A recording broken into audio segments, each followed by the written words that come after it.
frein à tambour, donc c'est assez mystique, hein. Il y a plein de trucs, des ressorts, des renvois, des trucs partout à droite à gauche, système d'ajustement ici. Mais bon, in fine, une fois que tu l'as fait 2 ou 3 fois, c'est pas compliqué. Donc ce qu'il est bien de faire, c'est de prendre une photo de l'ensemble tant qu'il est sur le véhicule et théoriquement correctement bien monté. Bon, voilà, moi quand j'ai acheté mon Cherokee d'occasion, les garnitures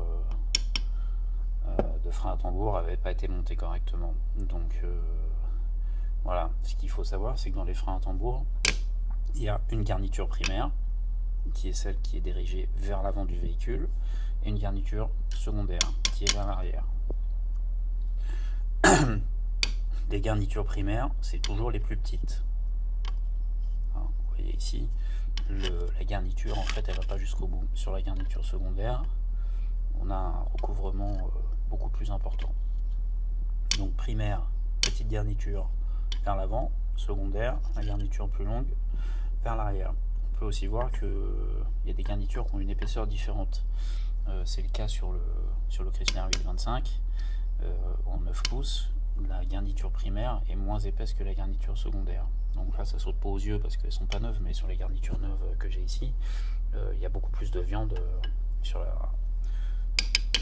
la garniture primaire que secondaire.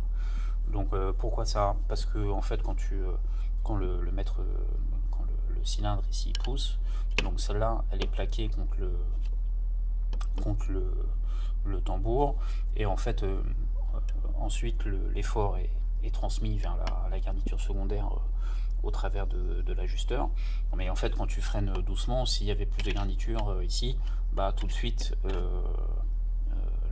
le système rentrerait en fonction très rapidement. Ça veut dire ça se plaque contre le cylindre, ça transmet l'effort ici et bing, ça bloque, quoi. Donc c'est ça le défaut des freins à tambour, c'est que c'est difficile d'avoir un freinage progressif.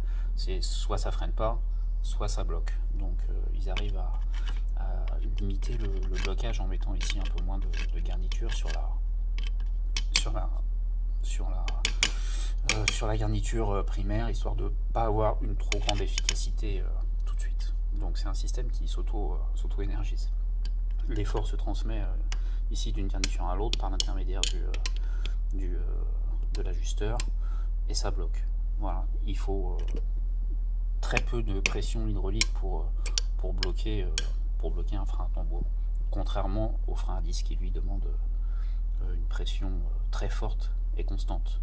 Voilà, une fois que c'est bloqué, à la limite on pourrait enlever ici le cylindre de frein et la roue resterait bloquée. En fait, tant que ça roule, ça s'auto-énergise et ça se bloque. C'est ça l'avantage du frein à tambour. Voilà, donc là ici on a l'ajusteur. Bon, c'est pas compliqué comment ça marche en fait quand tu